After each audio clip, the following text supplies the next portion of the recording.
Green पर रहेगा ना, रेड? ग्रीन पे रहेगा कि रेड पे? आवाज।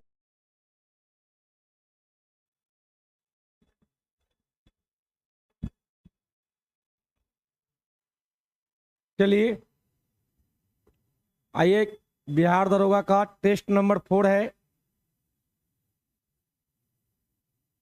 चलिए आप लोग देखिए, स्टार्ट करते हैं।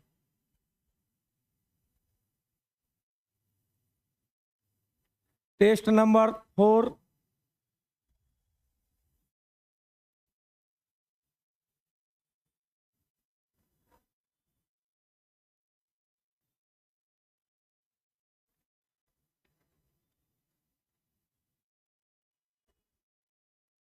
इसको रखने वाला नहीं है कुछ ये? हेलो।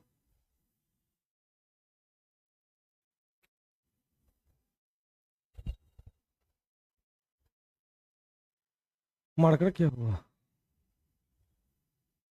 स्टार्ट है।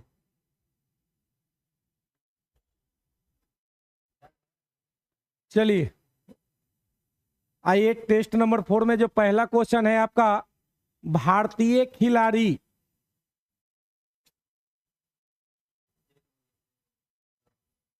चलिए, भारतीय खिलाड़ी जो है लिएंडर पेस, कह रहे हैं कि कौन से खेल खेलते हैं। तो याद रखिएगा, भारतीय खिलाड़ी जो लिएंडर पेस हैं,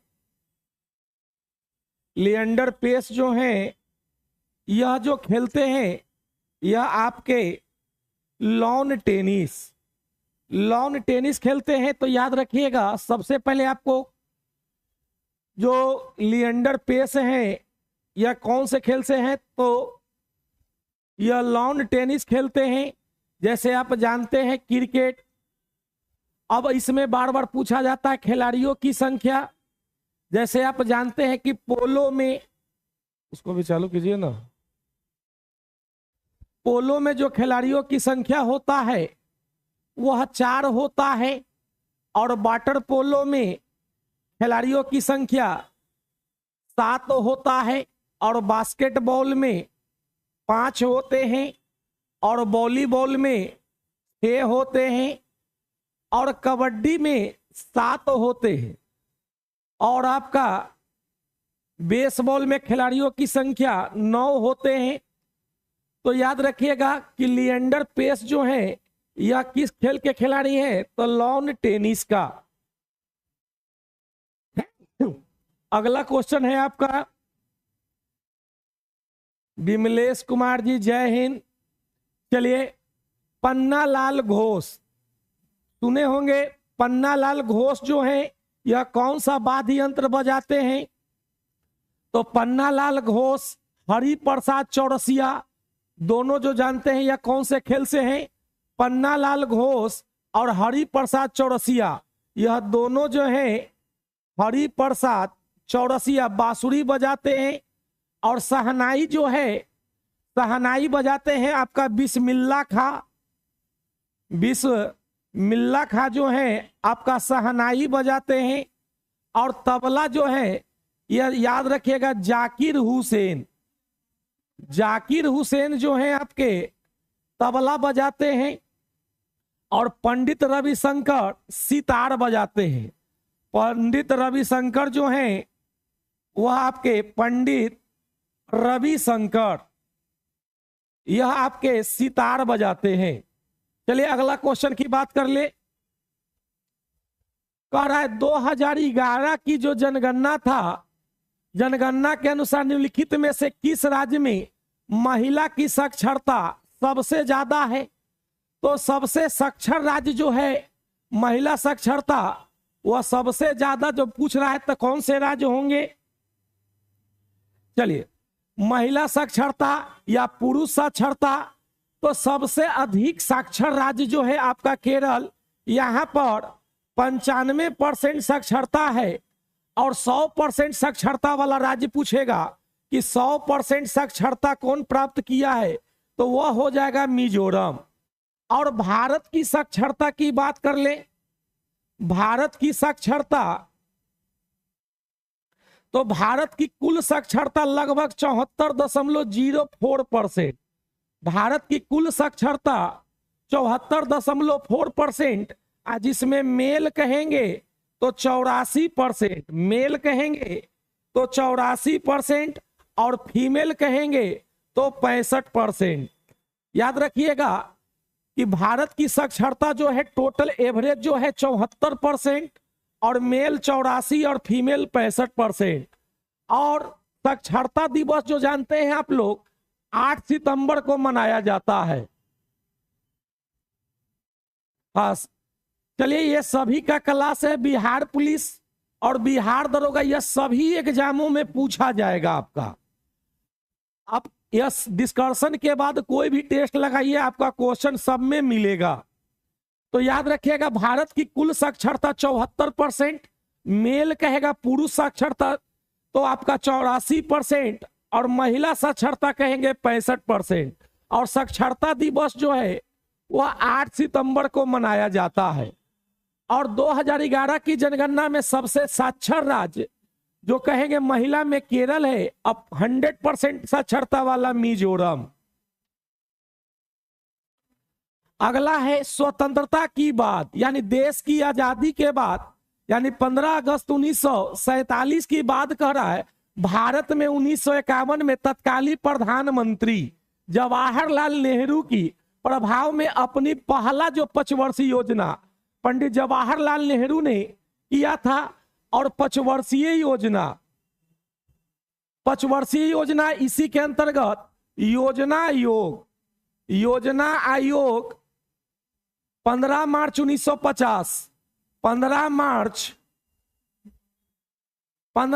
1950 को योजना आयोग की स्थापना किया गया।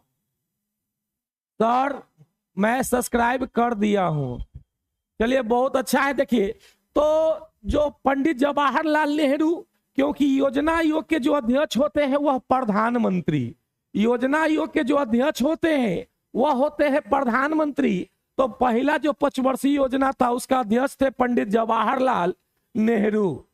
और योजना आयोग की स्थापना कहेंगे तो 15 मार्च 1950, और इसी का नाम बदल के नीति आयोग रखा गया। इसी का नाम बदल के नीति आयोग 1 जनवरी 2015 को रख दिया। तो याद रखेंगे, कुछ पंचवर्षीय योजना बहुत जरूरी है आप लोग को याद रखना। जैसे अगर पहला कहेंगे तो पहला जो था आपका कृषि पर, पहला कृषि। दूसरा कहेंगे तो उद्योग था, दूसरा पंचवर्षीय योजना उद्योग। तीसरा कहेंगे, तीसरा आपका कृषि प्लस उद्योग, कृषि प्लस उद्योग। और चौथा की बात कर ले, चौथा जो आपका था आत्मनिर्भरता। पांचवा जो था, पांचवा था गरीबी उन्मूलन। और छठा जो था गरीबी हटाओ। तो याद रखिएगा, पहला कृषि पर, दूसरा उद्योग, तीसरा कृषि प्लस उद्योग, और चौथा जो था योग था, चौथा आत्मनिर्भरता, और पांचवा गरीबी उन्मूलन। तो यहां कह रहा है कि स्वतंत्रता किस पर आधारित था, तो यह जो था अराजकतावाद। पहला पंचवर्षीय योजना अराजकतावाद पर पंडित जवाहरलाल नेहरू ने किया, और 15 मार्च 1950 को योजना आयोग की स्थापना किया। और इसी को बाद में नरेंद्र मोदी ने योजना आयोग का नाम बदलकर नीति आयोग 1 जनवरी 2015 को कर दिया।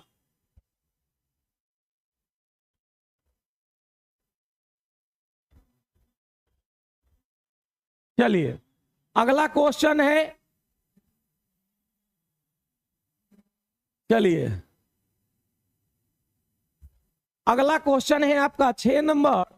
संगीत नाटक एकेडमी, संगीत नाटक एकेडमी कहे या ललित कला एकेडमी कहे, दोनों का जो मुख्यालय है आपका नई दिल्ली में। तो बताइएगा, संगीत नाटक एकेडमी भारत का संगीत नृत्य और नाटक राष्ट्रीय एकेडमी, जिसकी स्थापना 1952 में, संगीत कला का 52 में, और ललित कला का कहेंगे तो 1953 में। और दोनों का मुख्यालय जो है आपका दिल्ली में। कह रहा है कि भारत सरकार के एक प्रस्ताव भारत सरकार के एक प्रस्ताव द्वारा की गई थी, जिसका पहला अध्यक्ष जो है यह आपका पिछले बार 2022 में बिहार दरोगा में पूछा गया है। बिहार दरोगा में यह 2022 का उठा के देखिएगा, यह पूछा हुआ क्वेश्चन है। तो दोनों को याद रखिएगा, यह किस मंत्रालय से थे, तो यह शिक्षा मंत्रालय। जो डॉक्टर पीके राउत जो डॉक्टर थे वह किस मंत्रालय के अध्यक्ष थे, तो शिक्षा मंत्रालय। याद रखिएगा, शिक्षा मंत्रालय।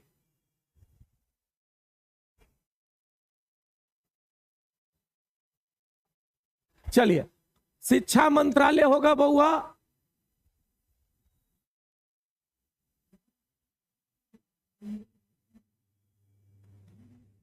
चलिए,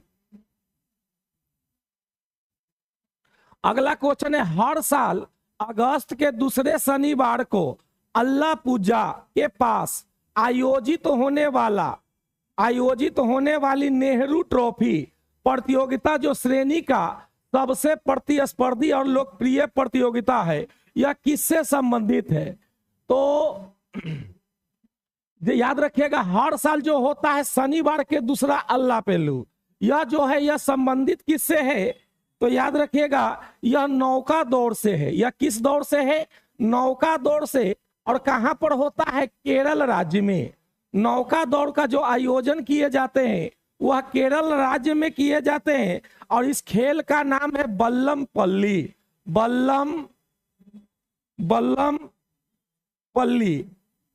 बल्लम पल्ली जो खेल है यह केरला में खेला जाता है, नौका दौड़ का खेल है। याद रखिएगा। अगला क्वेश्चन है, प्रसिद्ध पुस्तक अर्थशास्त्र।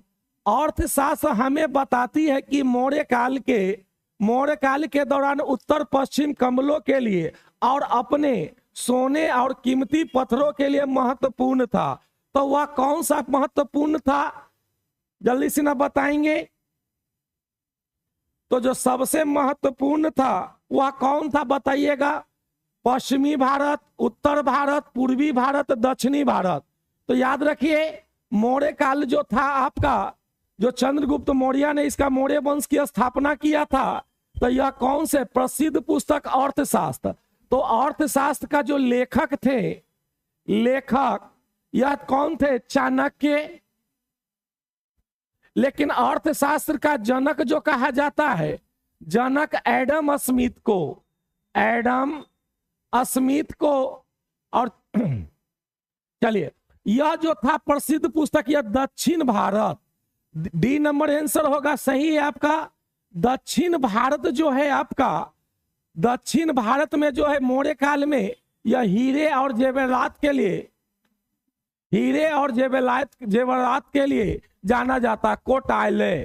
ठीक है बउआ। चलिए, नेक्स्ट क्वेश्चन की बात कर ले। तो अर्थशास्त्र कर जून 2023 में महिला उद्यमियों के सशक्त बनाने के लिए डे नूलम के साथ साझेदारी कर रहा है। तो इसमें से कौन है जो साझेदारी कर रहा है जी? चलिए, तो महिला उद्यमियों के लिए जो कर रहा है वह कर रहा है यूएनडीपी, जिसे भारतीय विकास यूनाइटेड नेशनल डेवलपमेंट प्रोग्राम, इसको फुल फॉर्म होता है UNDP, united national development programme. और WHO जो 1948 में वर्ल्ड हेल्थ ऑर्गेनाइजेशन। तो याद रखिएगा, तो यह जो किया गया है UNDP, united national development programme, ये इसी के द्वारा यह भारतीय विकास रिपोर्ट जारी करता है। यह विकास रिपोर्ट जारी करता है। चलिए, अगला क्वेश्चन है, संविधान सभा ने भारत की संविधान को अपनाया था कब? तो संविधान की बात कर ले तो देखिए, 26 जनवरी 1950 को अपना संविधान क्या हुआ था? लागू हुआ था। संविधान लागू कहेंगे तो 26 जनवरी 1950। 15 अगस्त 1947 को आजाद हुआ था। और भारत और पाकिस्तान का विभाजन भारत पाकिस्तान का क्या हुआ था, विभाजन हुआ था। 26 नवंबर 1949 को ही जो अपना संविधान है वह अपनाया गया, या अंगीकृत भी कहेंगे, अंगीकृत किया गया, अंगीकृत किया गया। और 24 जनवरी 1950 को हस्ताक्षर हुआ था, हस्ताक्षर अंतिम रूप से 24 जनवरी 1950 को हस्ताक्षर किया गया था। मनोज कुमार जी बिल्कुल सही है आपका। चलिए, किस पूर्व सर्वोच्च न्यायालय के न्यायाधीश को आंध्र प्रदेश का राज्यपाल नियुक्त किया गया है? तो आंध्र प्रदेश जिसको जानते हैं आप लोग, आंध्र प्रदेश का जो चुना गया है, संजीव खन्ना भी रहे हैं, एस अब्दुल नजीर, संजय किशन रॉल, यह सभी रहे, लेकिन सर्वोच्च न्यायालय, तो याद रखिएगा सर्वोच्च न्यायालय, सर्वोच्च न्यायालय का जिक्र जो है अनुच्छेद 124, सर्वोच्च न्यायालय का गठन का कहेंगे तो अनुच्छेद 124 में, और इसका प्रमुख जो है अभी बी.आर. गवई, सर्वोच्च न्यायालय के प्रमुख है बी.आर. गवई। और सर्वोच्च न्यायालय का यह अधिनियम 1935 के द्वारा, अधिनियम 1935 के द्वारा 26 जनवरी 1950 को दिल्ली में इसकी स्थापना किया गया। और सर्वोच्च न्यायालय के जो पहला न्यायाधीश थे वह थे हीरा लाल जयकानिया, और सर्वोच्च न्यायालय की प्रथम महिला मुख्य न्यायाधीश वह थे रीता फारिया। सर्वोच्च न्यायालय की प्रथम महिला न्यायाधीश रीता फारिया और प्रथम मुख्य न्यायाधीश हीरा लाल जयकानिया, तो याद रखेंगे। और सर्वोच्च न्यायालय का गठन कहेंगे अनुच्छेद 124। लेकिन जो कलकत्ता में कहेंगे, कलकत्ता में उच्चतम न्यायालय की स्थापना तो 1773 के अधिनियम के द्वारा 1774 में किया गया था, 1773 के अधिनियम के द्वारा 1774 में। चलिए, इसका जो आंसर हो जाएगा वह कौन हो जाएंगे? एस अब्दुल नजीर। एस अब्दुल नजीर जो है हाल ही में वह आंध्र प्रदेश के राज्यपाल बने हैं। और आंध्र प्रदेश के जो मुख्यमंत्री है वह कौन है, आप लोग कमेंट करके बताएंगे। चलिए, सरकार को सलाह देने के लिए किसका गठन किया गया? नीति आयोग। नीति आयोग नामक एक संस्था बना है। यह जो है यह कौन सा कार्य, तो जो योजना आयोग काम करता था वही काम नीति आयोग, और नीति आयोग का बताए थे कि 1 जनवरी 2015 को, और इसका अंतिम निर्णय जो है वह राष्ट्रीय विकास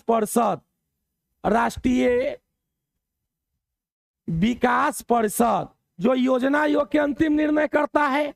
और इसका जो अध्यक्ष होते हैं, इसका अध्यक्ष हमारे देश के प्रधानमंत्री होते हैं।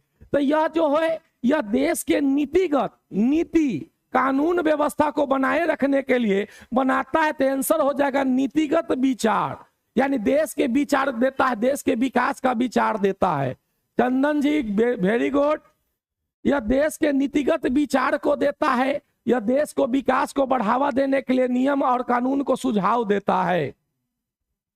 यह इसका पहले नाम था योजना आयोग।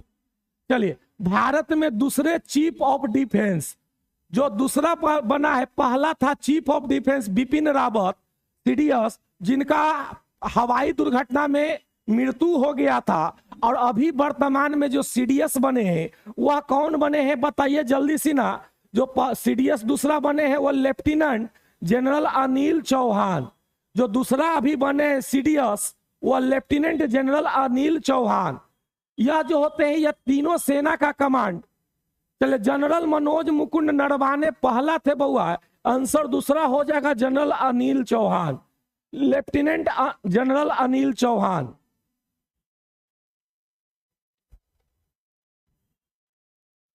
भारत में के निम्नलिखित में से किस राज्य में बोनालू त्योहार, तो जो बोनालू त्योहार है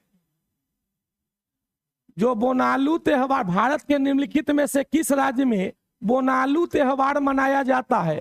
तो बोनालू त्योहार जो है यह मनाया जाता है तेलंगाना में। बोनालू त्योहार जो है यह मनाया जाता है तेलंगाना में। और पश्चिम बंगाल में छऊ, पश्चिम बंगाल में छऊ जैसे बहुत सारे हैं, जैसे कहेंगे गरबा, गरबा प्लस डांडिया, गरबा प्लस डांडिया गुजरात में।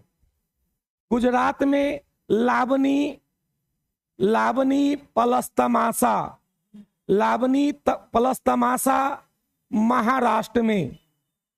चलिए बिहू, बिहू कहेंगे असम में, बिहू। चलिए भांगड़ा, भांगड़ा गिद्दा, भांगड़ा जम्मू कश्मीर, भांगड़ा पंजाब में, भांगड़ा कहेंगे पंजाब में। चलिए कथकली कहेंगे, कथकली केरल में, कथकली केरल में। भारतनाट्यम तमिलनाडु में। चलिए भारतनाट्यम तमिलनाडु में। चलिए तो भारत में निम्नलिखित में से बोनालू जो त्योहार है वह मनाया जाता है कहां पर? तेलंगाना में। चलिए नेक्स्ट क्वेश्चन है अमृतसर की संधि। यह भी वीवीआई क्वेश्चन है, यह बार बार पूछा जाता है कि अमृतसर की संधि, अमृतसर की संधि जो है किस वर्ष हस्ताक्षर हुआ था? यह हुआ था ब्रिटिश सरकार और राजा रणजीत सिंह के द्वारा।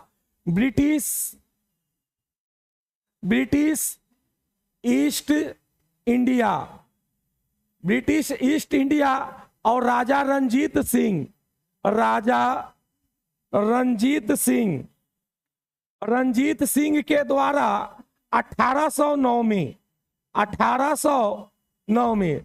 तो याद रखिएगा अमृतसर की जो संधि हुआ था वह 1809 में ब्रिटिश ईस्ट इंडिया कंपनी और राजा रणजीत सिंह। याद रखेंगे राजा रणजीत सिंह आपका इंपोर्टेंट है, आंसर हो जाएगा 1809।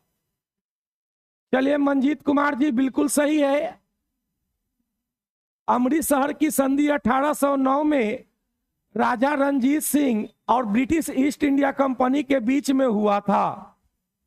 चलिए स्वाति झा जी बिल्कुल सही है, आप लोग अपने दोस्तों को शेयर कर दीजिए एक बार। चलिए अगला क्वेश्चन है निम्नलिखित में से कौन सा कार्य भारतीय रिजर्व बैंक आरबीआई, तो बात करेंगे आरबीआई का। आरबीआई का फुल फॉर्म होता है रिजर्व बैंक ऑफ इंडिया और यह 1934 के अधिनियम के द्वारा 1935 में स्थापना किया गया और 1 जनवरी 1949 को इसका राष्ट्रीयकरण किया गया। 1 जनवरी 1949 को इसका राष्ट्रीयकरण किया गया। Neetu Yadav ji good evening.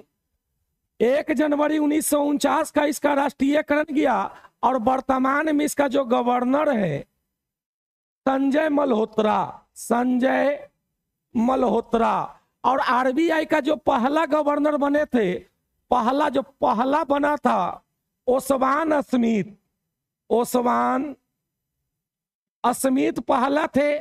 और जो पहला भारतीय थे, पहला भारतीय तो वह थे सीडी देशमुख, सीडी देशमुख। और महिला कहेगा, चलिए रुक जाइएगा, महिला कहेगा केजी उदेसी, केजी पहली महिला कहेंगे तो जो पहली महिला बनी थी उसका वह बनी थी केजी उदेसी। तो याद रखिएगा तो जितना जो मुद्रा जारी करने का बात होता है डॉलर या पाउंड, तो यह सब चीज को देख रेख कौन करता है? तो यह सब चीज का देख रेख आरबीआई करता है। और कह रहा है कि अंतिम ऋणदाता, तो दोनों ऋण जो होता है विदेशी ऋण, विदेशों से कर्ज जो लेना होता है उसमें भी कौन करता है? आरबीआई करता है। तो आंसर जो है दोनों सही है। कौन सा कार्य है? तो यह दोनों कार्य है जो किसका है? आरबीआई का। जितना विदेशों से जो व्यापार होता है, लोन वगैरह, मुद्रा वगैरह, या विदेशी मुद्रा को जो भंजाया जाता है, वह सब ऋण वगैरह देखते हैं आपका आरबीआई। चलिए आंसर होगा 1 और 2 दोनों। अगला क्वेश्चन है, उत्तर प्रदेश के इंडो फारसी नृत्य शैली का नाम क्या है?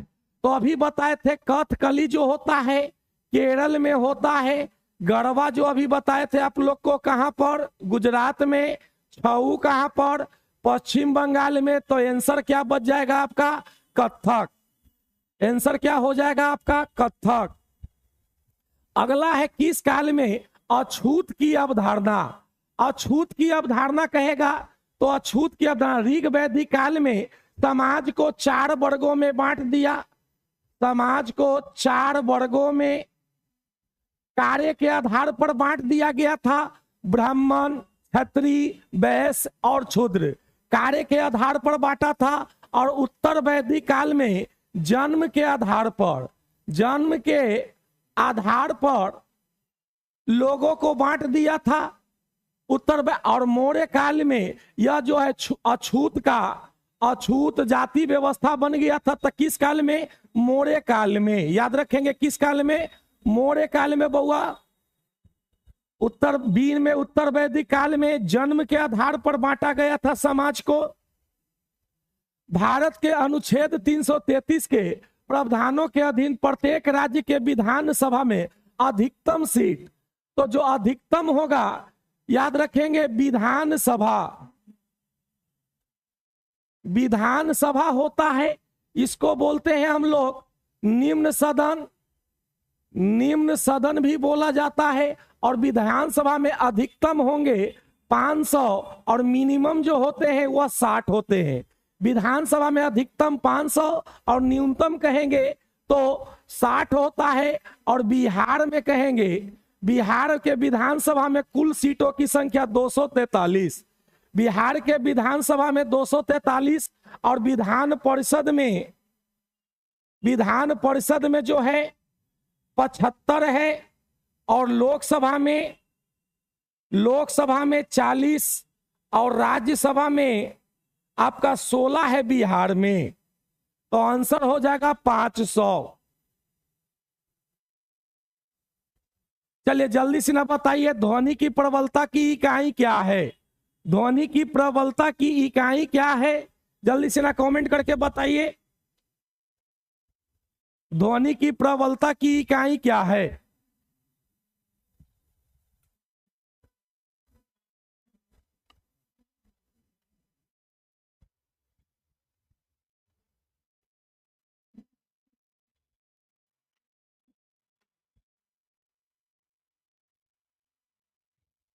चलिए ध्वनि की प्रबलता की इकाई क्या है बउआ?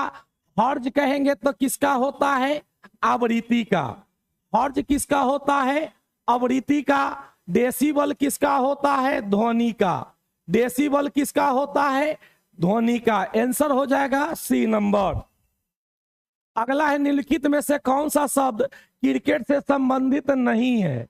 तो क्रिकेट से संबंधित नहीं है तो कौन सा शब्द नहीं है?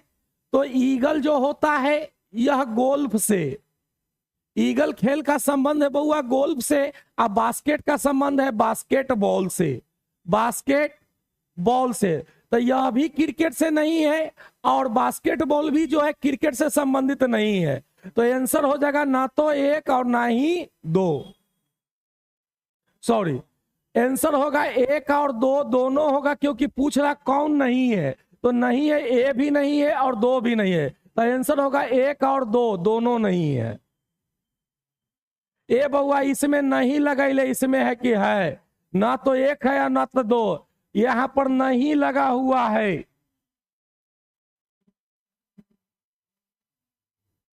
नहीं को देखिए कौन क्रिकेट से संबंधित नहीं है। तो यह भी है जो गोल्फ से, बास्केट है जो बास्केटबॉल से। आंसर बी नंबर होगा। किस शहर को स्मार्ट सिटी बस परियोजना ने शहरी गतिशीलता श्रेणी को इंडिया स्मार्ट अवार्ड 2020 जीता है?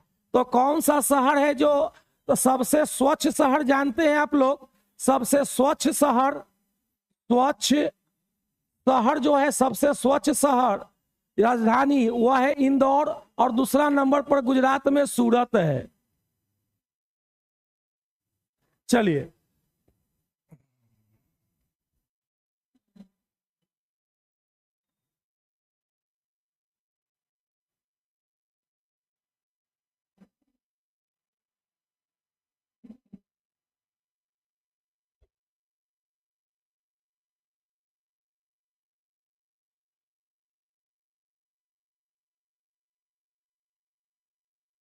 चलिए जल्दी से ना बताइए, जल्दी से ना बताएंगे कि शहर को स्मार्ट सिटी बस परियोजना शहरी से जोड़ा गया है। आंसर होगा औरंगाबाद। औरंगाबाद को स्मार्ट सिटी से जोड़ा गया है बउआ। चलिए सबसे स्वच्छ शहर कहता तो इंदौर हो जाता। चलिए निम्नलिखित में से कौन सा लोक नृत्य मुख्य रूप से छत्तीसगढ़ में किया जाता है? तो सबसे जो मुख्य भांगड़ा जानते हैं आप लोग, जो आसान है भांगड़ा है पंजाब का। और चलिए कोलोबेलिया जो है आपका, चलिए कलबेलिया जो है आपका यह राजस्थान का है। कालबेलिया राजस्थान, कालबेलिया कहेगा तो राजस्थान का है। और छत्तीसगढ़ के कह रहा है तो छत्तीसगढ़ के कौन हो जाएगा? चलिए छत्तीसगढ़ के हो जाएगा राउत। छत्तीसगढ़ का होगा कलबेलिया, भांगड़ा कहेंगे, गिद्दा कहेंगे पंजाब। आंसर होगा राउत जो है यह आपका छत्तीसगढ़ के है, यहाँ का पंडवारी। पंडवारी। चलिए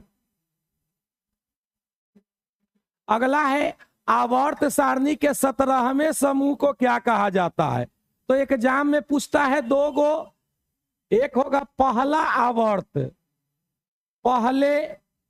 पहला जो ग्रुप होता है फर्स्ट ग्रुप, उसको बोलते हैं क्षारीय ग्रुप। क्षारीय सेकंड जो होते हैं उसको बोलते हैं क्षारीय मिदुर धातु।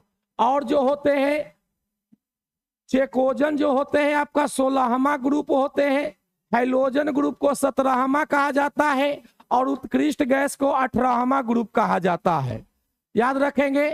तो आवर्त सारणी के 17वें समूह को क्या कहिएगा? Halogen group.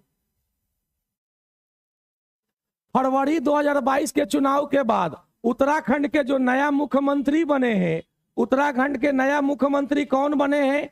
तो उत्तराखंड के मुख्यमंत्री बने हैं पुष्कर सिंह धामनी। और भूपेंद्र रजनीकांत जो हैं यह आपके गुजरात के बने हैं। प्रमोद सावंत जो थे ये है गोवा का। और जयराम ठाकुर हिमाचल प्रदेश। हिमाचल प्रदेश के हुए आपका स्वाति झा। बिल्कुल सही है स्वाति जी। कह रहा है कि सेवा और स्वनियोजित महिला संघ बैंक गुजरात का एक सहकारी बैंक है जो भारत में लॉन्च किया है। तो भारत में यह कब लॉन्च किया है? जल्दी से ना बताइए। 19 चलिए कब लॉन्च किया है? 1874 में। सेवा बैंक जो गुजरात का है यह 1874 में, और 1874 में ही 18 मई 1974 को पहला परमाणु परीक्षण हुआ था। पहला परमाणु परीक्षण हुआ था। लाफिंग बुद्धा के नाम से परमाणु परीक्षण हुआ था। और तो याद रखेंगे 1874 में जो गुजरात में वह बैंक किया गया। अगला है औपनिवेशिक भारत में भारतीय संघ की स्थापना निम्नलिखित में से किस स्थान पर हुआ? तो याद रखिएगा जो अंग्रेजों के समय में सबसे ज्यादा विकसित था उपनिवेश जो अंग्रेजों ने बनाया था व्यापार के लिए, सबसे ज्यादा व्यापार का प्रमुख केंद्र जो था वह कौन था? तो आपको पता है व्यापार का प्रमुख केंद्र कौन था? तो व्यापार का प्रमुख केंद्र था आपका कोलकाता। कलकत्ता जो है अंग्रेजों का उपनिवेशिक क्षेत्र था, यहाँ पर व्यापार का प्रमुख साधन था। चलिए मंजीत जी सही है आपका कलकत्ता। चलिए तो कौन है? तो कलकत्ता होगा आपका। चलिए आप फास्ट करेंगे। हरित क्रांति किन फसलों में अधिक लाभ हुआ? तो हरित क्रांति जो है 1967-68 में, 1967-68 कहेंगे, या हम तीसरी पंचवर्षीय योजना, या हम इसी को अवकाश योजना भी कहते हैं, अवकाश योजना में हुआ था। और इसमें जो है खाद्यान्न के फसलों में वृद्धि हुआ था और दाल के फसल, मोटे अनाजों में, मोटे अनाज तथा दलहन में कमी आया था, दलहन में कमी आया था। और भारत में हरित क्रांति का जनक कहा जाता है, हरित क्रांति का जनक एमएस स्वामीनाथन को। तो भारत में हरित क्रांति के जो जनक थे कौन थे बताइए? एमएस स्वामीनाथन। अब विश्व में हरित क्रांति का जनक नॉर्मन बोरलॉन्ग को कहा जाता है, विश्व में हरित क्रांति का जनक नॉर्मन बोरलॉन्ग को, और श्वेत क्रांति का जनक जो है वर्गीस कुरियन। तो आप लोग कमेंट करके जल्दी साथ साथ बताइएगा श्वेत क्रांति का संबंध किससे है? श्वेत क्रांति दूध से, रजत क्रांति अंडा से, और पीली क्रांति तिलहन से, और नीली क्रांति मछली से, गुलाबी क्रांति झींगा मछली। और बताइएगा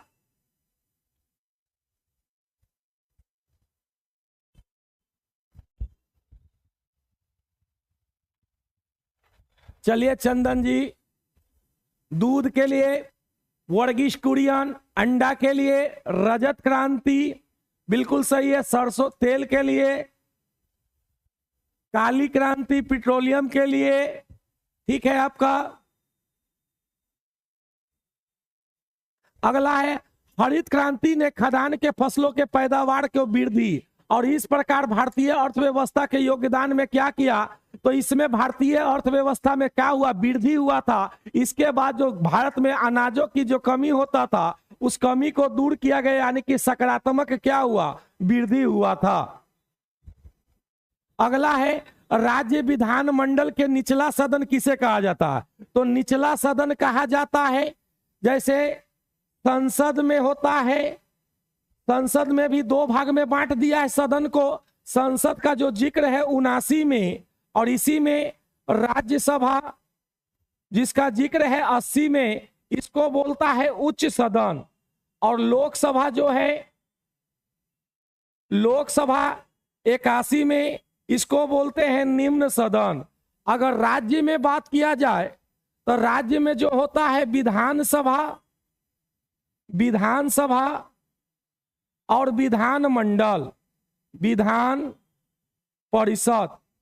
विधानसभा को बोलते हैं निम्न सदन, निम्न सदन, और इसको बोलते हैं उच्च सदन, उच्च सदन। विधानसभा का कार्यकाल 5 वर्षों का होता है और विधान परिषद का कार्यकाल 6 वर्षों का होता है। चलिए, तो आइए, तो कह रहा है कि राज्य निम्न सदन किसे? तो विधानसभा को निम्न सदन कहा जाता है, लोकसभा को कहा जाता है निम्न सदन, राज्यसभा को उच्च सदन। सातवाहन जो है भारत में एक शक्तिशाली राजवंश है जिसका उदय आंध्र प्रदेश में हुआ था, आंध्र प्रदेश में, इसलिए इसको आंध्र वंश के भी नाम से जानते हैं। और इसका वर्णन जो है, यह इसका सतवाहनों की जानकारी हमको मिलता है, सतवाहन वंश की जानकारी मत्स्य पुराण से, मत्स्य पुराण से सतवाहन वंश की जानकारी मिलता है। और सतवाहन वंश जो है पूर्वोत्तर क्षेत्र में, आंध्र प्रदेश में इसका उदय हुआ था, लेकिन इसका सबसे ज्यादा जो विस्तार किया था, अपना क्षेत्र का विस्तार, और राजधानी जो था यह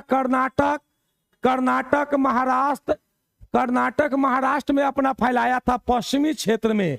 यहाँ पर इसने विस्तार किया था और पूर्वी क्षेत्र में इसका क्या हुआ था? उदय हुआ था आंध्र प्रदेश में। आंसर हो जाएगा डी नंबर। आइए, हॉकी का जो मैदान है, हॉकी मैदान का आयाम, आयाम कहेंगे तो यानी कि खेल परिसर की लंबाई। हॉकी परिसर जो होता है, हॉकी मैदान, वह 91.4 मीटर, और हॉकी मैच का जो समय होता है, टाइम अवधि होता है, यह होता है 60 मिनट का, यानी 30-30 मिनट का ब्रेक होता है, 30-30 मिनट का मैच होता है। और जो फुटबॉल होते हैं 90 मिनट का, यानी कि इसमें 45-45 मिनट का। और इंडिया जो है हॉकी में पहली बार ओलंपिक में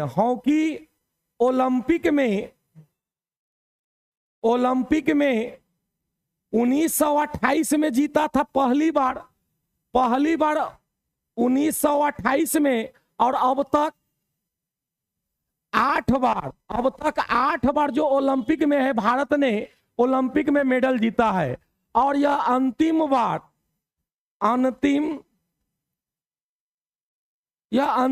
1980 में जीता है। चलिए, और सब पहली बार मेजर ध्यानचंद के द्वारा इसको जिताया गया था। चलिए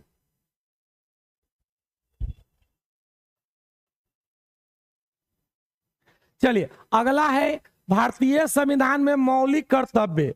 यही क्वेश्चन बिहार पुलिस में इस बार पूछा गया था कि मूल संविधान में मौलिक कर्तव्यों की संख्या कितना था। तो मूल संविधान में मौलिक कर्तव्यों की संख्या 0 था। नीरज कुमार।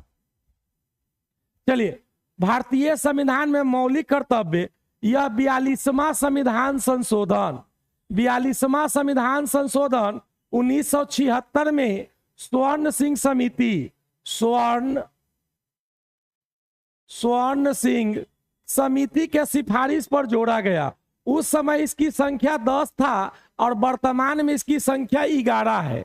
11वां जो है शिक्षा का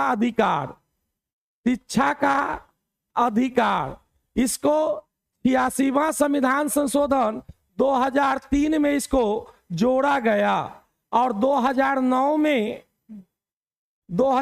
में इसको लागू किया गया।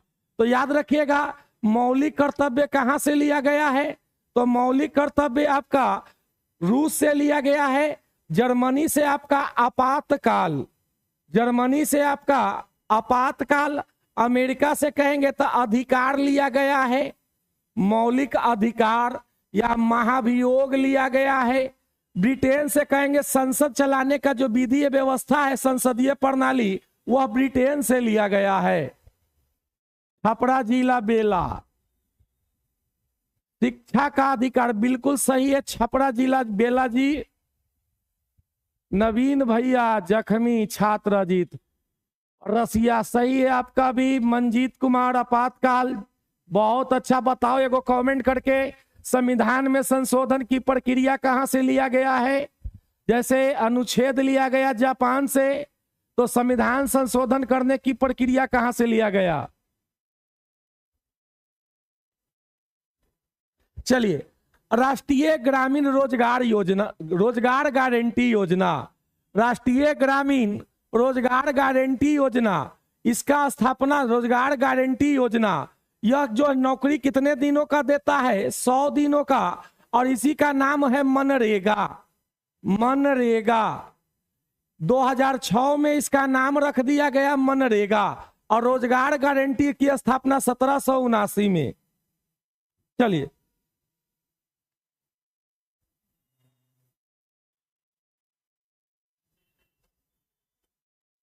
चलिए, रोजगार गारंटी की स्थापना जो हुआ था 1773 में रोजगार गारंटी की स्थापना हुआ, और 2006 में इसका नाम रखा गया मनरेगा। और इसके अंतर्गत बहुआ कितना दिन नौकरी दिया जाता? साउथ अफ्रीका, छपरा जिला बेला, बिल्कुल सही है नवीन भैया। चलिए, 100 दिन का है बउआ, और मनरेगा जो है 2006 में आया था इसकी स्थापना, और रोजगार गारंटी योजना की स्थापना 1773 में। 1773 में रोजगार गारंटी, 1973 में यह रोजगार गारंटी योजना आया था। बाद में इसका नाम मनरेगा कर दिया गया 2006 में, जिसमें 100 दिनों की मिलता है। चलिए, बहुत अच्छा, ठीक है।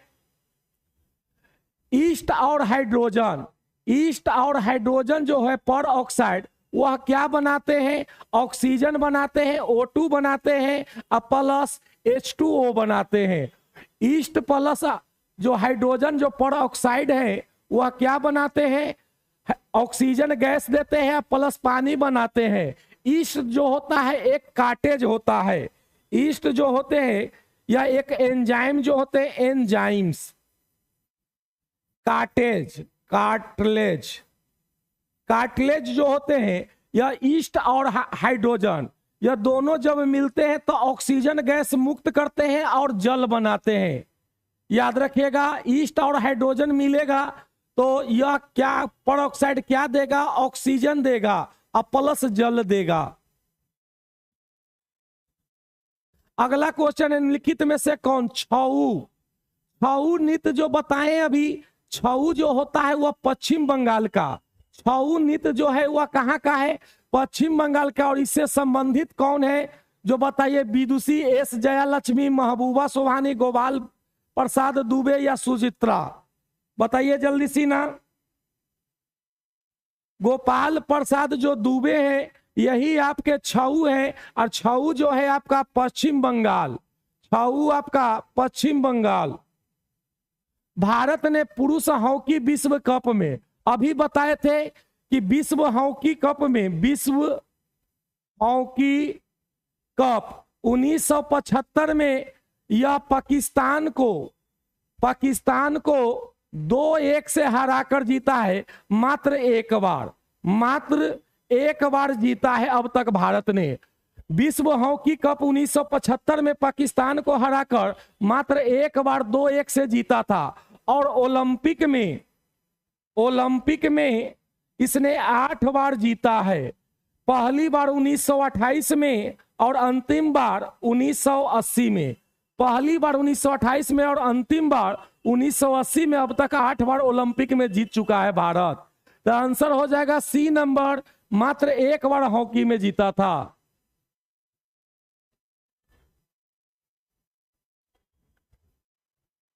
भारत सरकार किस केंद्रीय मंत्री नवंबर 2022 को इंडिया केम 2022 का उद्घाटन किया?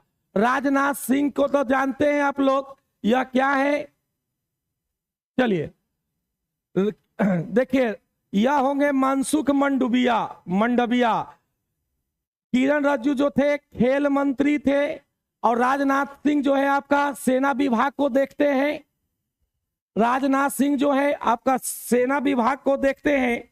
मनसुख मंडविया जो है यह केंद्रीय मंत्री इंडिया केम का उद्घाटन किए हैं। तो याद रखिएगा, मनसुख मंडविया और राजनाथ सिंह जो हुए आपका सेना विभाग में हुए, या सेना को देखते हैं। किरण रिजिजू खेल में हुआ। ग्लेशियर जो होता है, ग्लेशियर सबसे बड़ा जो ग्लेशियर है, सबसे बड़ा ग्लेशियर सियाचिन का ग्लेशियर, सियाचिन ग्लेशियर। और यह जो है जम्मू कश्मीर में। और ग्लेशियर जो होता है वह किस पर होता है? पर्वतों पर। ग्लेशियर जो होता है वह किस पर होता है? पर्वतों पर। याद रखिएगा, ग्लेशियर है सबसे बड़ा सियाचिन ग्लेशियर जम्मू कश्मीर। और ग्लेशियर जो होता है वह, अगला है उपभोक्ता संरक्षण अधिनियम 2019 के अनुसार एक ई कॉमर्स भारतीय कंपनी अधिनियम के अनुसार नियमित कंपनी और उसे अनुपालन सुनिश्चित करने के लिए किसे नियुक्त किया गया? यह करंट क्वेश्चन है, जल्दी बताइएगा जल्दी से ना। सुलह अंधाली, अधीनस्थ, नोडल अधिकारी या कनिष्ठ कर्मचारी? नोडल अधिकारी को चुना गया संरक्षण अनुरक्षण के लिए 2019 में। अगला है मणिपुर में प्रसिद्ध या ओसांग त्योहार कितने दिनों तक मनाया जाता है? तो मणिपुर में जो है ये ओसांग त्योहार वह 5 दिनों तक मनाया जाता है। याद रखेंगे, या ओसांग जो त्योहार है वो कितने दिनों तक? 5 दिनों तक मनाया जाता है। अगला क्वेश्चन है निम्नलिखित में से किसने 1857 के विद्रोह को एक षड्यंत्र बताया? जल्दी से ना बताएंगे।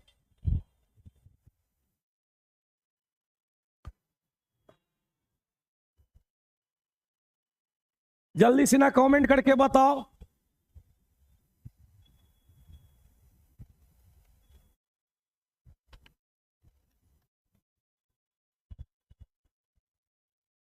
देखिए, 1857 का विद्रोह जो है यह शुरू हुआ था मुख्य रूप से 10 अप्रैल को। याद रखेंगे 1857 का विद्रोह का तत्कालिक कारण था यह था चर्बी वाला कारतूस। ये सब तो जानते हैं, इसमें जो फंसने वाला क्वेश्चन है याद रखिएगा। सर यह जो कहा था विद्रोह का संज्ञा दिया था sir James autumn. Sir James autumn ने कहा था, यह जो बोले थे सर जॉन लॉरेंस जो थे यह बताए थे कि यह एक प्रकार का षड्यंत्र सिपाही विद्रोह था।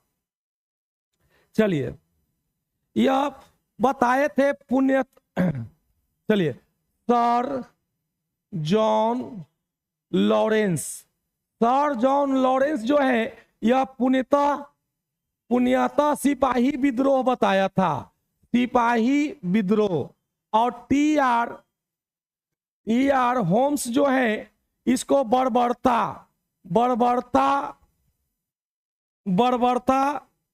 और सभ्यता के बीच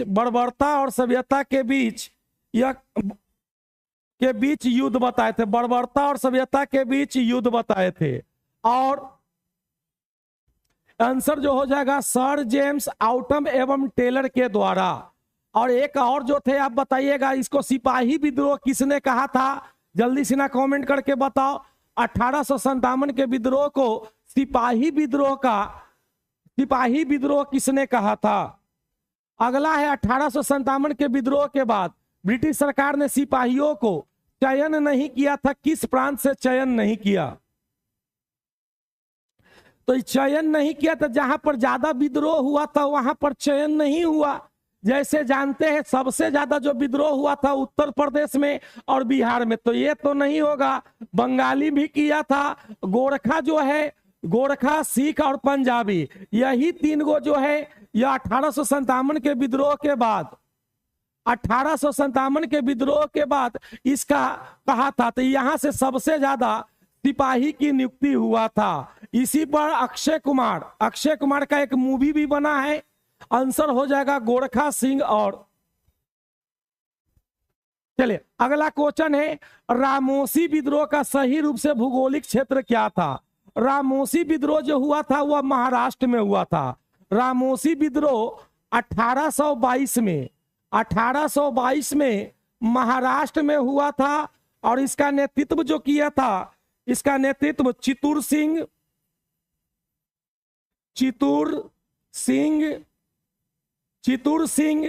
और उमानी इसका 1822 में हुआ था महाराष्ट्र में, और चितूर सिंह और उमानी सिंह ने किया था। तो आंसर ये हो जाएगा। महाराष्ट्र कहां पड़ता है? पश्चिमी। महाराष्ट्र कहां पड़ेगा? पश्चिमी घाट में हुआ था। तो याद रखेंगे कौन रामोसी विद्रोह जो हुआ था 1822 में महाराष्ट्र में चितूर सिंह और उमाजी ने किया था। आंसर होगा डी नंबर। आईसीएस की परीक्षा इंग्लैंड और भारत के बीच होना चाहिए एक साथ कराने की सिफारिश कौन किया था? मॉन्टेग्यू चेम्सफोर्ड अधिनियम 1919 के द्वारा। अधिनियम 1919 के द्वारा 1922 में आईसीएस का एग्जाम कराया। और इसे पास करने वाले पहला भारतीय सत्येंद्र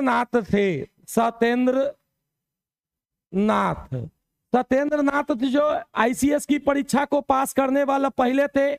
यह हुआ था 1919 को अधिनियम द्वारा 1922 में पहली बार कराया गया। एक ही साथ ब्रिटेन और इंडिया में साथ में कराया गया। मंजीत कुमार दादा भाई नेरोजी। चलिए 1945 में आजाद हिंद फौज की खिलाफ दिल्ली के मुकदमे को पैरवी किसने नहीं किया? तो सबसे ज्यादा जो पैरवी किया था भुल्ला भाई देसाई, जवाहरलाल नेहरू, कैलाश नाथ। और कौन नहीं किया था? तो सरदार वल्लभ भाई पटेल ने इसका नहीं किया था। चलिए सरदार वल्लभ भाई पटेल ने इसका नहीं किया था। और आइए सुभाष चंद्र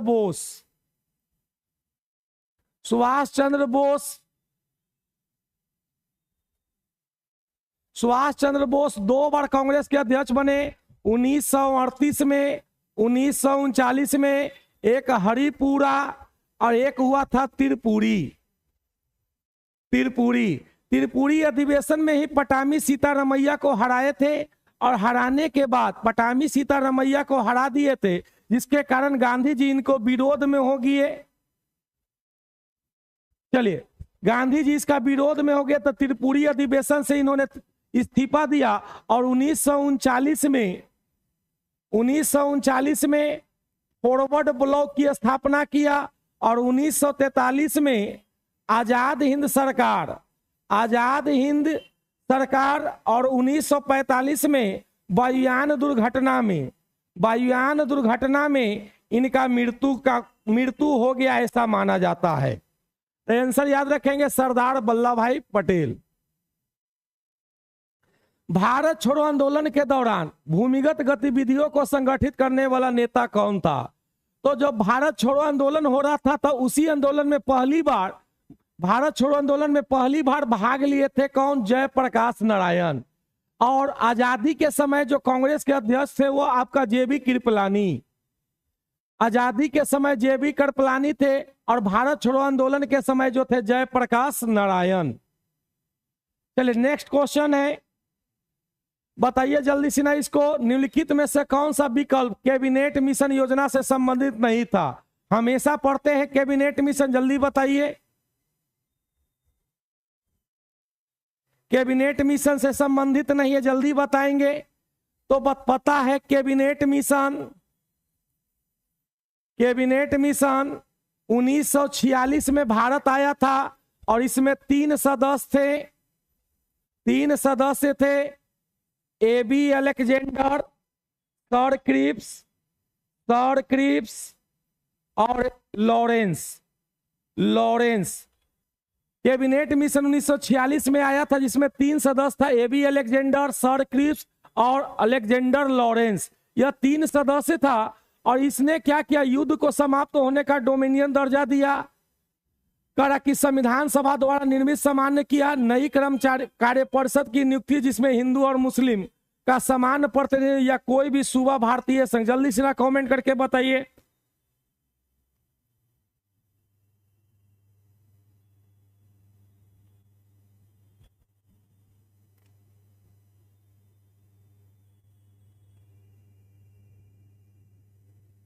जल्दी से ना कमेंट करके बताइए।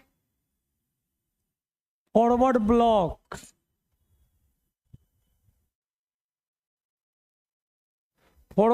की स्थापना 1939 में हुआ और आजाद हिंद सरकार 1943 में। 1939 में फॉरवर्ड ब्लॉक की स्थापना सिंगापुर में किए थे जब उन्होंने त्रिपुरी अधिवेशन में कांग्रेस से इस्तीफा दिया था, रोहित तिवारी जी।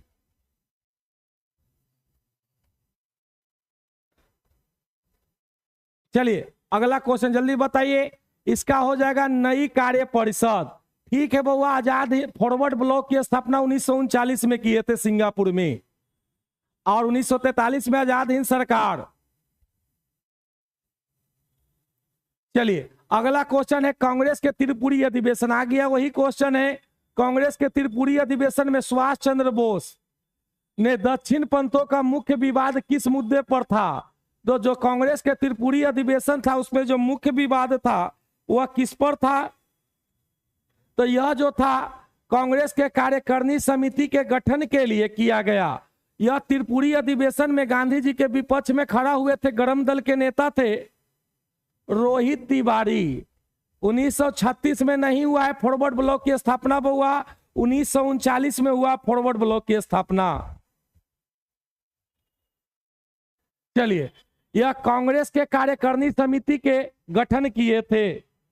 चलिए, औरंगजेब का पुत्र ने विद्रोह कर राजपूतों से मिलकर अपने पिता की स्थिति को कमजोर कर दिया। जल्दी बताओ वह कौन सा पुत्र था जिसने औरंगजेब को कमजोर कर दिया, अपना पिता के विरुद्ध ही हमेशा लड़ाई करते?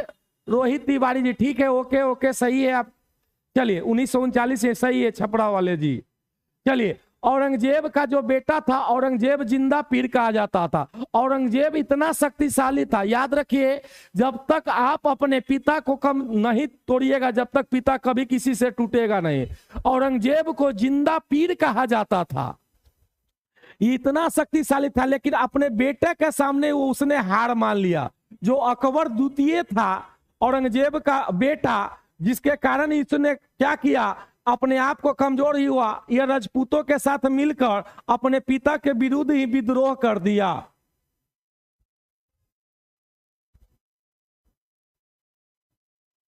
चलिए, अकबर द्वितीय जो था अपने पिता को कमजोर कर दिया, जिसके कारण 1707 में औरंगजेब का क्या हो गया, मृत्यु हो गया, जिसको औरंगजेब को जिंदा पीर कहा जाता था। यह इतना शक्तिशाली था, जो आदमी किसी से नहीं हारता है तो अंत में आके बउआ घर में आके हार जाता है। तो इसीलिए कभी भी अपने घर वाले को सपोर्ट किया कीजिए, कभी भी उसके हौसलों को बढ़ाइए, कभी भी अपना पिता हो, बड़े भाई हो, कभी भी उनका विरोध न कीजिए, जितना बन सके आप उनका सहयोग दे।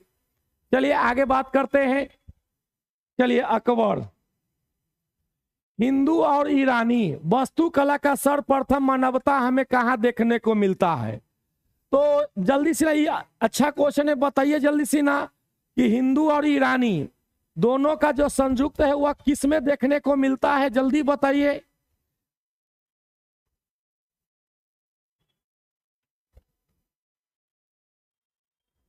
स्वाति झा जी, बी नंबर बिल्कुल गलत है, फिर से बताइए।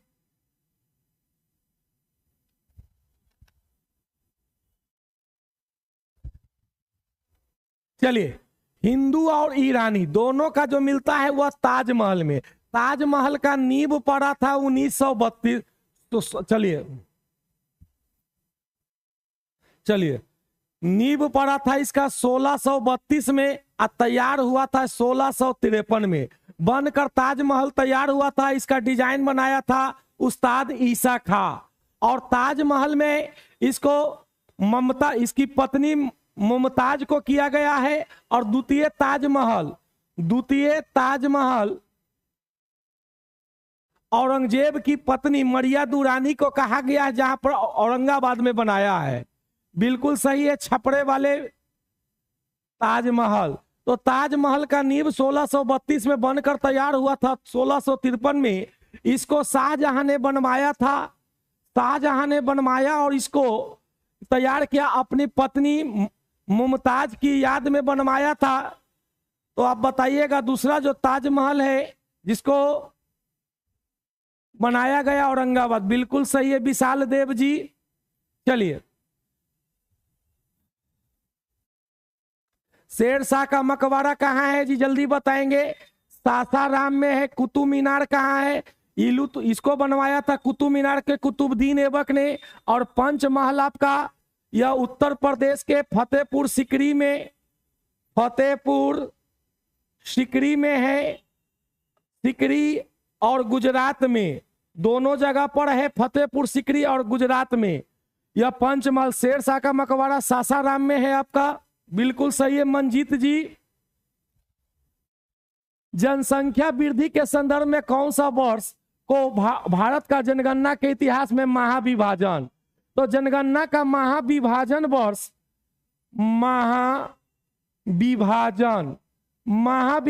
कहा जाता है 1921 को। और लघु विभाजन 1951 को। और जनसंख्या विस्फोट माने वृद्धि 1971 के जनगणना को कहा जाता है। जनसंख्या का महाविभाजन वर्ष 1921, लघु विभाजन 51 और जनसंख्या में अचानक वृद्धि 1971। अगला है अंतर्राष्ट्रीय मुद्रा कोष IMF, जिसको कहते हैं इंटरनेशनल म्यूचुअल फंड, की स्थापना किस समझौता के अंतर्गत हुआ है? पहला है बेटन वुड्स समझौता, बेटन स्टॉक समझौता, एस वुड्स समझौता या यूज थॉट समझौता। जल्दी से ना कमेंट करके बताइए कौन से समझौता।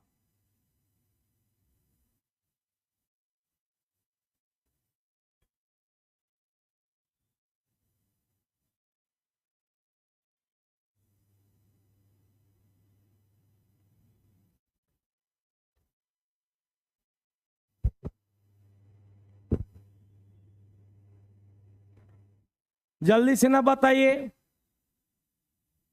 बेटन वुड्स जो है समझौता या आईएमएफ, जिसको इंटरनेशनल म्यूचुअल फंड कहते हैं, या इसी को विश्व का तीसरी खिड़की, विश्व का तीसरी खिड़की कहते हैं। इसका full form international mutual fund. और एक जो है वुड डिस्पैच जो है यह शिक्षा से संबंधित है, जिसको भारत के शिक्षा का मेगना कार्टा कहा जाता है। वुड डिस्पैच को आंसर हो जाएगा ब्रिटेन। अगला है किस उत्पाद को इको मार्क देखते हैं आप लोग। एक होता है इको मार्क, एक होता है होल मार्क। तो जो इको मार्क होता है यह पर्यावरण के लिए, और होल मार्क होता है वह आभूषण के लिए तैयार किया जाता है। तो याद रखिएगा, जो इको मार्क होता है यह पर्यावरण के दृष्टि से अच्छा होता है, और जो होल मार्क होते हैं यह सोना आभूषण वगैरह जो महंगी वस्तु होते हैं उस पर होल मार्क होते हैं।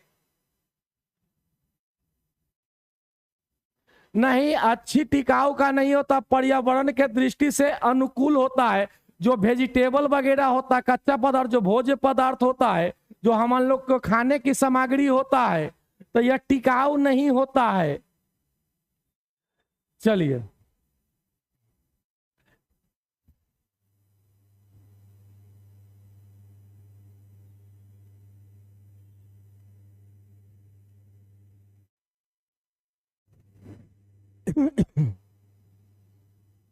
चलिए, यह जो होता है टिकाऊ नहीं होता बउआ, चावल दाल नहीं है। होल मार्क का मतलब होता है कि प्योर जो है ओरिजिनल है, प्लस जो होता है गुणवत्ता तो ठीक है लेकिन यह पर्यावरण के अनुकूल है। तो इसके अनुसार ये भी हो सकता है, क्योंकि गुण भी अच्छा, क्वालिटी बेहतर होता है, अधिक टिकाऊ भी होता है, लेकिन सबसे ज्यादा जो महत्वपूर्ण है वह पर्यावरण से संबंधित होता है, पर्यावरण के अनुकूल होता है। चलिए नीरज जी, देखिए अगर पूछता है यहाँ पर कि कौन कौन जरूरी है, तो यहाँ पर सब जरूरी है, लेकिन जो इको मार्क दिया जाता है वह पर्यावरण से संबंधित, इसलिए इसका सिग्नल हरा होता है। जब लीजिएगा तो उस पर हरा सिग्नल बनाया हुआ रहेगा। चलिए, तो जो भी है ये भी मार सकते हैं, डी भी, लेकिन जो आंसर दिया गया है इस बार वह है आपका पर्यावरण, तो आंसर डी भी कर सकते हैं आप। लेकिन यह पर्यावरण से संबंधित होता है, इसलिए इस पर ग्रीन सिग्नल होता है, और जो मांसाहारी होता है उस पर रेड सिग्नल होता है, पर्यावरण के जो अनुकूल नहीं होते हैं। दक्षिण एशियाई क्षेत्रीय सहयोग संगठन सार्क जो है, सार्क की स्थापना कब हुआ था और सार्क का मुख्यालय कहाँ है? चलिए जल्दी से ना बताइए। सार्क की स्थापना 1985 में, सार्क की जो स्थापना हुआ था 1985 में हुआ था, और इसका मुख्यालय जो है, मुख्यालय काठमांडू में, काठमांडू नेपाल में। चलिए आंसर होगा 1985। भारत में झूम खेती का अधिकतम प्रतिशत किस राज्य में है? तो झूम खेती जो होते हैं ज्यादातर पूर्वोत्तर राज्यों में किए जाते हैं। याद रखिएगा, झूम खेती जो होते हैं ज्यादातर पूर्वोत्तर राज्यों में किया जाता है। चलिए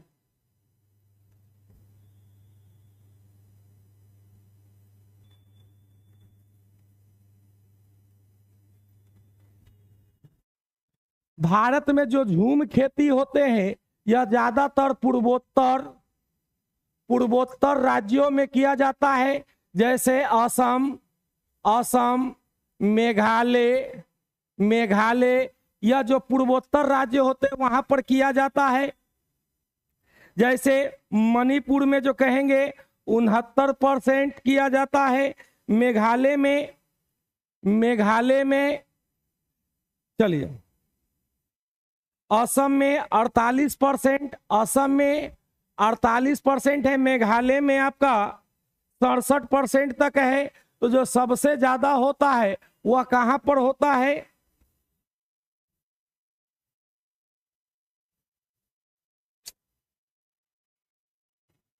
चलिए, सबसे ज्यादा जो होंगे आपका नागालैंड, सबसे ज्यादा जो होते हैं आपके नागालैंड में 84, नागालैंड में सबसे ज्यादा होते हैं, आपका आंसर हो जाएगा नागालैंड। अगला जो क्वेश्चन है, हाल ही में एचआर खान समिति के द्वारा सार्वजनिक की गई रिपोर्ट का विषय पर आधारित है। चलिए, सार्वजनिक जो है एचआर खान समिति बताइएगा जल्दी सी ना। तो ये होगा विदेशी संस्थान, विदेशी संस्थान निवेश का नियम के आसान पर। अगला क्वेश्चन है, संघाई सहयोग संगठन एससीओ के द्वारा दूसरा जो मीडिया फोरम का आयोजन कहां पर किया गया है? जो दूसरा मीडिया फोरम जो है यह कहां पर किया गया? बिशकेक में, बिशकेक। चलिए, निम्न में से किसे जापान ने अपना राष्ट्रीय सम्मान ऑर्डर ऑफ राइजिंग सन से सम्मानित किया है? ऑर्डर ऑफ राइजिंग सन के सम्मानित किसे किया गया है? तो यह है श्याम शरण। ये आपका वीवीआई क्वेश्चन है, इसको याद कर लेंगे। श्याम शरण को दिया गया है। अगला क्वेश्चन है, आरबीआई के अनुसार भारत में दिसंबर 2021 तक डिजिटल ट्रांजैक्शन का अनुमानित राशि कितना किया गया है? तो जो डिजिटल अनुमानित होगा 2021 तक के वह होगा 8707। यह भी बिहार दरोगा 2024 में, 2024 के मद निषेध में, मद निषेध में पूछा गया क्वेश्चन 2024 का है।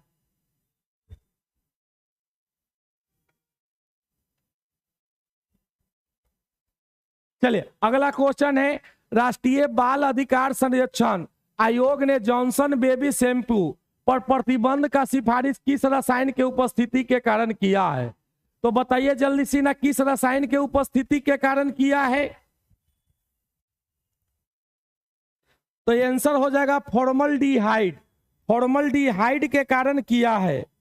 फॉर्मल्डिहाइड का सूत्र होता है CH2O2। फॉर्मल्डिहाइड कहेंगे, फॉर्मिक एसिड कहेंगे या चलिए, और एसिटिक एसिड का जो होता है, एसिटिक एसिड जो चीटी में होता है CH3COOH, या चीटी वगैरह में होता है, चीटियों में। चलिए, बेंजोइक एसिड जो होता है आपका घास में, बेंजोइक एसिड जो होते हैं आपके घास में होते हैं। न्यूटन से पहले किसने बता दिया था कि सभी वस्तुएं पृथ्वी को अपनी ओर आकर्षित करता है, यानी कि पृथ्वी में एक बल लगता है?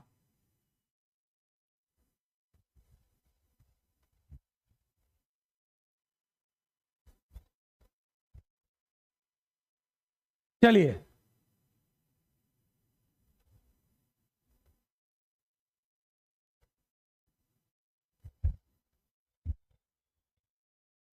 चलिए, न्यूटन से पहले किसने बता दिया था बउआ? तो न्यूटन से पहले बता दिया था ब्रह्मगुप्त ने। और आर्यभट्ट ने जीरो का खोज किया, या हम कहेंगे पाई का खोज किया था, या इन्होंने सूर्य सिद्धांतिका, सूर्य सिद्धांतिका पुस्तक लिखा? आंसर हो जाएगा ब्रह्मगुप्त। पीसा की झुकी हुई मीनार प्रसिद्ध है, तो पीसा का जो झुकी हुई मीनार है इटली में, वह किस लिए प्रसिद्ध है? तो याद देखिए, यहाँ का जो गुरुत्व केंद्र है, इसका गुरुत्व केंद्र निम्नतम स्थान पर है, या गुरुत्व केंद्र से जाने वाले जो इसका नीचे का ग्रेविटी होता है उसके बीच के मध्य से यानी सेंटर से होकर गुजरता है। बिल्कुल सही है स्वाति झा जी, गुरुत्व के केंद्र से होकर जाने वाली ऊर्ध्वाधर रेखा तिरछे के अंदर होता है। जब किसी झील के तल्ली से उठने वाला वायु का जो बुलबुला होता है सतह तक ऊपर की ओर जैसे पानी के अंदर से बाहर आएगा तो आकार धीरे धीरे बड़ा होता है और एक समय पर वह फूट जाता है। तो याद रखिएगा, जब पानी के अंदर से देखते होंगे बुलबुला जब बाहर की ओर आता है तो उसका आकार में वृद्धि होता है और एक अंतिम समय में वह फूट जाता है। तो आकार में वृद्धि होगा और पानी के अंदर जब जाइएगा तो दाब बढ़ेगा। याद रखेंगे, पानी के ऊपर जो बुलबुला आएगा, बुलबुला ऊपर की ओर आकार बढ़ेगा, याद रखिएगा।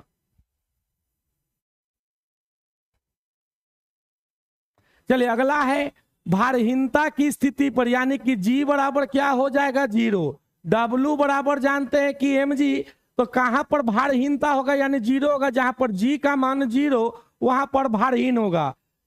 आमतौर पर देखते होंगे घरों में जब मोमबत्ती जलाते हैं तो सीधे स्ट्रेट लाइन में जलता है, लंबा जलता है, लेकिन जहां पर भारहीन होगा वहां पर यह चारों तरफ से विलय होगा, यानी कि गोल जलेगा। कैसा जलेगा? तो गोलाकार जो बनेगा, सर्कल के रूप में बनेगा। जहां पर भारहीन होगा तो जैसे चंद्रमा पर जी का मान 1/6 होता है। चलिए अत्यधिक लंबा हो जाएगा नहीं बउआ, गोल हो जाएगा, सर्कुलर हो जाएगा। स्वचालित घड़ी, जो स्वचालित घड़ी होता है जो अपने हाथों में बिना बैटरी का चलता है, तो वह किससे चलेगा? स्वचालित जो घड़ी होता है किससे चलेगा? तार के ऐठन से नहीं, तार को हमेशा ऐठना नहीं है, बैटरी से, द्रव चलित निष्पादन से, या हमारे हाथ के धड़कनों से। जल्दी से ना बताइए, जल्दी से ना बताइए। तो जो बिना बैटरी वाला घड़ी होता है, जब तक आपका सांस चल रहा है तब तक वह घड़ी चलेगा, जैसे ही आपका सांस रुकेगा तो वह घड़ी चलना क्या हो जाएगा? बंद हो जाएगा। अगला क्वेश्चन है, निम्न में से कौन सा युग्म असुमेलित है? तो कौन सा युग्म है जो असुमेलित है? जल्दी से ना बताओ। आइसोबार, आइसोबार मने होता बार मने होता दाब, सही है। आइसो हाइट मने ऊंचाई, आइसो हेट मने वर्षा, आइसो बर्थ मने होता है गहराई, गहराई। आंसर जो हो जाएगा आइसो बर्थ, आइसो बर्थ हो जाएगा गहराई, समान गहराई। निम्न में से कौन सा धातु चुंबक द्वारा आकर्षित नहीं होता? कौन सा धातु जो है वह चुंबक द्वारा नहीं, तो लोहा होगा, निकेल होगा, कोबाल्ट होगा, और कौन नहीं होगा? तो एल्युमिनियम नहीं होगा। यह अनुचुंबकीय धातु कहेगा। अनुचुंबकीय, तो अनुचुंबकीय होते हैं ऑक्सीजन, सोडियम, मैग्नीशियम, प्लेटिनम, यह सब जो है यह अनुचुंबकीय धातु होते हैं। 65 नंबर फिर से समझा दीजिए सर। ठीक है बउआ। देखिए स्वचालित घड़ी देखे होंगे, घड़ी दो प्रकार के होता है बउआ। एक होता है जिसमें आपका बैटरी लगाना पड़ता है बार बार, और एक होता है जिसमें बैटरी का जरूरत नहीं है। आपके धड़कन के द्वारा, जैसे हाथ का जो धड़कन होगा, हाथ में जिस तरह से बॉल होगा उसके चलने से ही आपका चलेगा। यह हमारे हाथों में जो वाइब्रेशन होता है, नसों में जो ब्लड सर्कुलेशन होता है, उसके द्वारा चार्ज होकर उसके द्वारा संचालित होगा। यानी हमारे हाथों के द्वारा, इसमें बैटरी का प्रयोग नहीं किया जाएगा। बस न है नहीं बउआ, बस 20 क्वेश्चन और बचा हुआ, 10 क्वेश्चन और बचा हुआ, 80 तक ही है। इसके बाद आपका समाप्त हो जाएगा।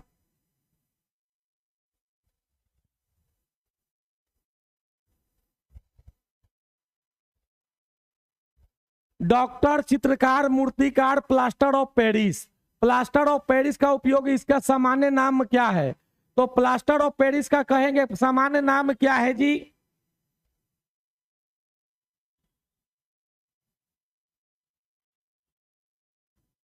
चलिए, कर डॉक्टर, चित्रकार, मूर्तिकार जो यूज करते हैं प्लास्टर ऑफ पेरिस, तो प्लास्टर ऑफ पेरिस ही इसको कहा जाता है।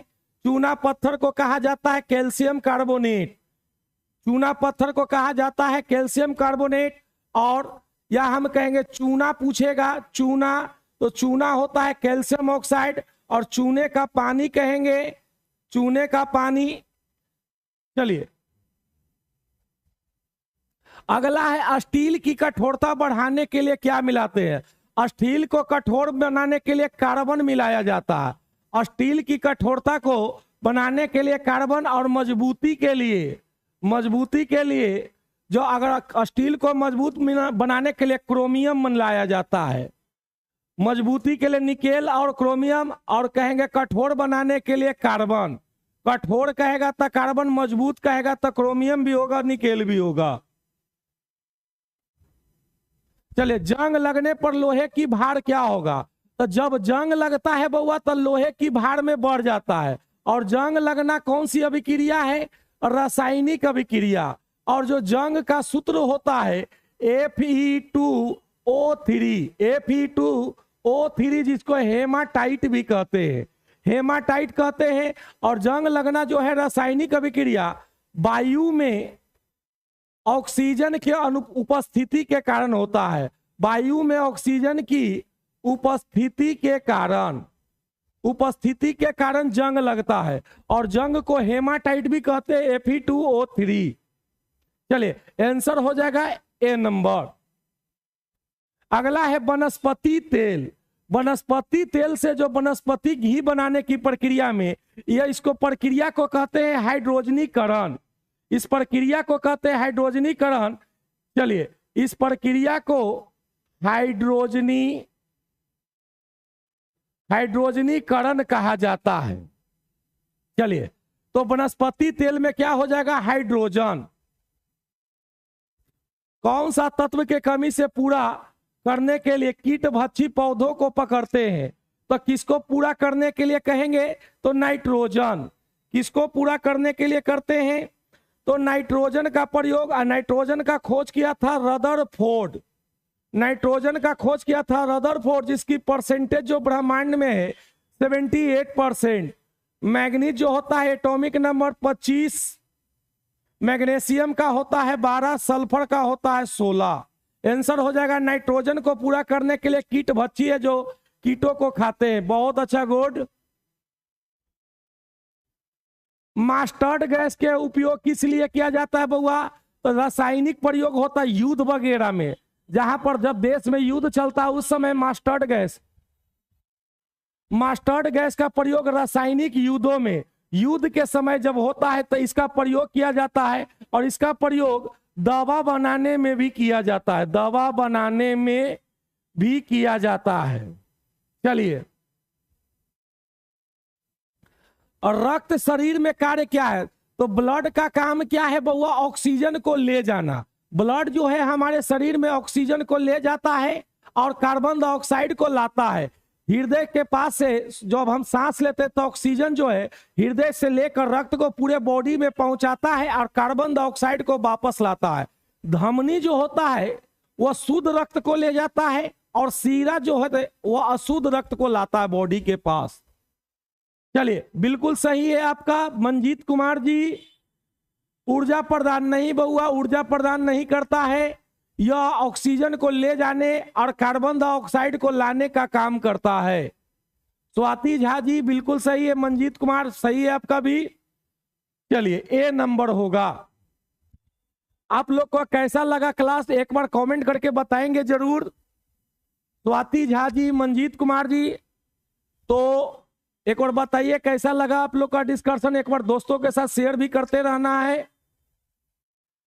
प्रकाश संश्लेषण में पौधे द्वारा किस गैस का प्रयोग किया जाता है, तो प्रकाश संश्लेषण में पौधा जो है अवशोषण करता है कार्बन डाइऑक्साइड, और ऑक्सीजन गैस है जो हम लोग को वातावरण में देता है। पानी में ऑक्सीजन गैस देता है।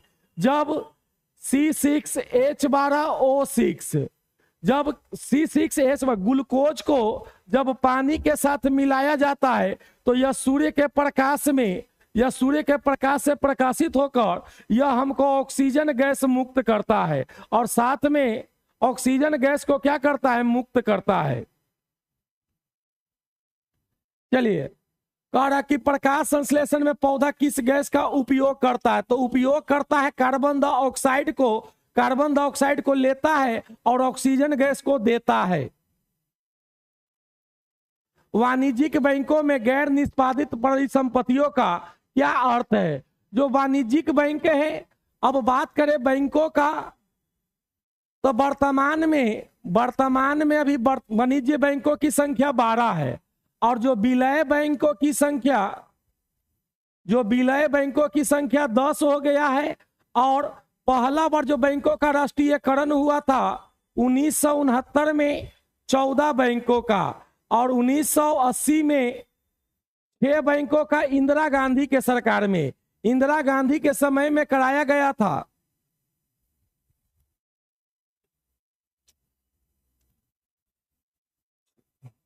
चलिए, कह रहा कि वाणिज्यिक बैंक जो होता है यानी कि प्राइवेट जो बैंक होते हैं, प्राइवेट लिमिटेड बैंक जो होते हैं वो बैंकों में जमा नहीं कर सकते। नहीं, सभी बैंकों में पैसा जमा और निकासी होता है। पूंजी का परिसंपत्तियों का उपयोग नहीं कर सकते हैं, तो जो उनका पूंजी उसके पास रहेगा तो उसका उपयोग वही करेंगे।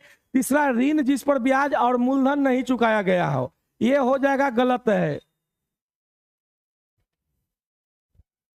चलिए, निम्न में से किस क्षेत्र में सहकारी इकाइयों का तीव्र विकास हुआ है?